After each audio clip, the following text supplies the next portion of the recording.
मुंबई की वाशी कॉलोनी हमेशा व्यस्त और हलचल से भरी रहती थी। यहाँ के हर कोने में अलग अलग तरह के लोग बसते थे और हर गली में एक नई कहानी छिपी होती थी। इसी कॉलोनी में एक नई लड़की आई थी जिसका नाम था आरोही। उसकी उम्र 20 साल के करीब थी और वह बहुत ही खुशमिजाज और मिलनसार थी। वह अपनी जिंदगी में नए नए अनुभवों की तलाश में थी और हमेशा खुश रहने वाली लड़की थी। वहीं उसी कॉलोनी में एक लड़का रहता था जिसका नाम था विवेक। विवेक भी 20 साल का था, लेकिन वह बहुत ही शर्मीला और अंतर्मुखी था।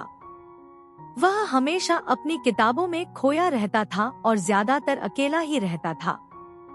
उसके माता पिता अजय और मीरा उसे हमेशा प्रोत्साहित करते थे कि वह लोगों से मिले जुले और दोस्तों का दायरा बढ़ाए, लेकिन विवेक के लिए यह सब करना बहुत मुश्किल था।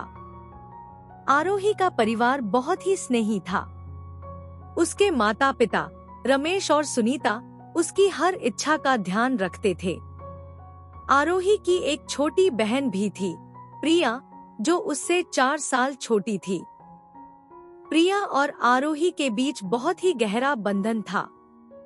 दोनों बहनें हर काम एक साथ करती थी और एक दूसरे के बिना अधूरी महसूस करती थी। संयोग से आरोही और विवेक दोनों को एक ही कॉलेज और कोर्स में दाखिला मिला। कॉलेज का पहला दिन था और सभी छात्र छात्राएं अपने अपने कक्षाओं में जा रहे थे। आरोही ने पहले ही दिन विवेक को देखा। उसकी शांत स्वभाव ने उसे आकर्षित कर लिया था। आरोही ने बिना देर किए पहल की और विवेक से बात करने की कोशिश की।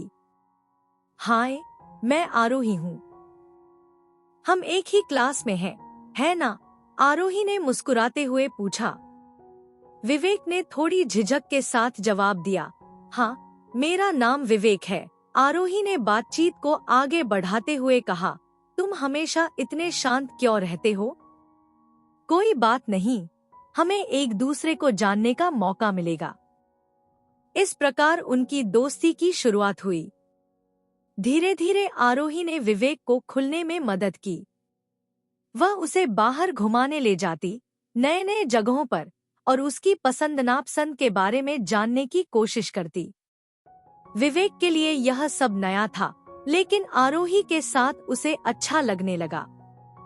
एक दिन कॉलेज के बाद आरोही ने विवेक को एक कैफे में बुलाया। विवेक, तुम्हें पता है, तुम बहुत अलग हो। तुम्हारे साथ समय बिताना मुझे बहुत अच्छा लगता है। आरोही ने अपनी कॉफी का घूंट लेते हुए कहा। विवेक ने धीरे से जवाब दिया, मुझे भी तुम्हारे साथ रहना अच्छा लगता है। आरोही ने मुस्कुराते हुए कहा, तो फिर हम अच्छे दोस्त हैं, है ना? विवेक ने सिर हिलाते हुए हामी भरी। लेकिन उनके बीच की दोस्ती धीरे धीरे प्यार में बदलने लगी। दोनों के घर पास पास थे, इसलिए उन्हें एक दूसरे से मिलने में मुश्किलें होती थी। वे छुपकर मिलते और एक दूसरे के साथ समय बिताते। एक दिन कॉलेज के बाद वे समुद्र किनारे बैठे थे। आरोही, मुझे लगता है कि मैं तुम्हें बहुत पसंद करने लगा हूँ, विवेक ने हिम्मत जुटाकर कहा। आरोही ने मुस्कुराते हुए जवाब दिया, विवेक, मैं भी तुम्हें पसंद करती हूँ। उनकी जिंदगी में कुछ और किरदार भी जुड़ गए थे।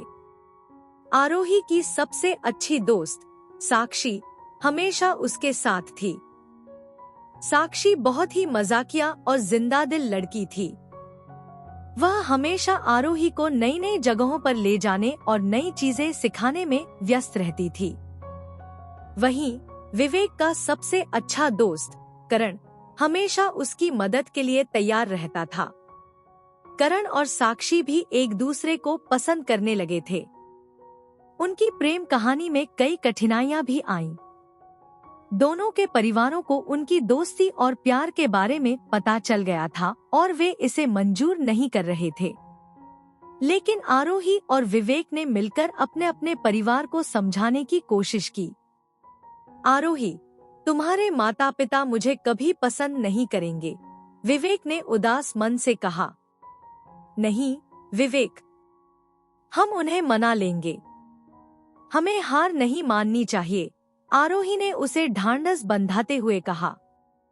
धीरे धीरे उनके प्यार और समझदारी ने दोनों परिवारों को मानने पर मजबूर कर दिया। उन्होंने अपने प्यार के लिए हर संभव कोशिश की और आखिरकार जीत हासिल की। आरोही ने विवेक से कहा, देखा, अगर हम साथ हैं तो कुछ भी मुश्किल नहीं है। विवेक ने आरोही को गले लगाते हुए कहा, तुमने मुझे बदल दिया आरोही। अब मैं एक नए विवेक को देख रहा हूँ, जो प्यार करना जानता है। अंत में दोनों की शादी हो गई और वे एक खुशहाल जीवन जीने लगे। दोनों ने एक दूसरे का साथ निभाते हुए हर मुश्किल का सामना किया और हमेशा एक दूसरे के साथ रहे। उनकी प्रेम कहानी ने सभी को सिखाया कि सच्चा प्यार किसी भी बाधा को पार कर सकता है। इस बीच साक्षी और करण की कहानी भी अपने आप में खास थी। साक्षी का मस्तीभरा स्वभाव और करण की गंभीरता ने उन्हें एक दूसरे की तरफ खींचा। एक दिन कॉलेज की कैंटीन में साक्षी ने करण से कहा, तुम हमेशा इतने गंभीर क्यों रहते हो? जीवन में थोड़ा मस्ती भी जरूरी है। करण ने हंसते हुए जवाब दिया, और तुम्हारे साथ रहकर मुझे मस्ती करने का पूरा मौका मिलता है। विवेक के माता पिता अजय और मीरा बहुत ही परंपरावादी थे। वे चाहते थे कि विवेक की शादी उनकी पसंद की लड़की से हो। जब उन्हें आरोही और विवेक के रिश्ते के बारे में पता चला तो वे बहुत नाराज हुए। विवेक, हमें यह रिश्ता मंजूर नहीं है। तुम्हारी शादी हमारी पसंद की लड़की से होगी, अजय ने सख्ती से कहा। विवेक ने धैर्यपूर्वक कहा, पापा, मैं आरोही से प्यार करता हूँ। वह मेरे जीवन का हिस्सा है और मैं उसके बिना नहीं रह सकता। आरोही के माता पिता भी उनके रिश्ते के खिलाफ थे। वे चाहते थे कि आरोही की शादी एक सफल और अमीर लड़के से हो। आरोही, विवेक एक साधारण लड़का है। तुम्हारे लिए हम एक अच्छा रिश्ता ढूंढेंगे, रमेश ने कहा। आरोही ने शांतिपूर्वक जवाब दिया, पापा, मैं विवेक से प्यार करती हूँ। वह एक अच्छा इंसान है और मेरे लिए सही साथी है। विवेक के माता पिता अजय और मीरा बहुत ही परंपरावादी थे। वे चाहते थे कि विवेक की शादी उनकी पसंद की लड़की से हो। जब उन्हें आरोही और विवेक के रिश्ते के बारे में पता चला तो वे बहुत नाराज हुए। विवेक, हमें यह रिश्ता मंजूर नहीं है। तुम्हारी शादी हमारी पसंद की लड़की से होगी, अजय ने सख्ती से कहा। विवेक ने धैर्यपूर्वक कहा, पापा, मैं आरोही से प्यार करता हूँ। वह मेरे जीवन का हिस्सा है और मैं उसके बिना नहीं रह सकता। आरोही के माता पिता भी उनके रिश्ते के खिलाफ थे। वे चाहते थे कि आरोही की शादी एक सफल और अमीर लड़के से हो। आरोही, विवेक एक साधारण लड़का है। तुम्हारे लिए हम एक अच्छा रिश्ता ढूंढेंगे, रमेश ने कहा। आरोही ने शांतिपूर्वक जवाब दिया, पापा, मैं विवेक से प्यार करती हूँ। वह एक अच्छा इंसान है और मेरे लिए सही साथी है। विवाह समारोह धूमधाम से संपन्न हुआ। दोनों ने एक दूसरे के साथ 7 फेरे लिए और अपनी जिंदगी को एक नई शुरुआत दी। शादी के बाद वे अपने हनीमून के लिए गोवा गए, जहां उन्होंने समुद्र किनारे खूबसूरत पल बिताए। गोवा में उन्होंने समुद्र किनारे टहलते हुए एक दूसरे के साथ कई रोमांटिक पल बिताए। एक शाम सूर्यास्त के समय वे समुद्र किनारे बैठे थे। विवेक, यह सब एक सपने जैसा लगता है। हम आखिरकार एक दूसरे के साथ हैं, आरोही ने कहा। विवेक ने मुस्कुराते हुए कहा, हाँ, और यह सपना कभी खत्म नहीं होगा। हम हमेशा साथ रहेंगे।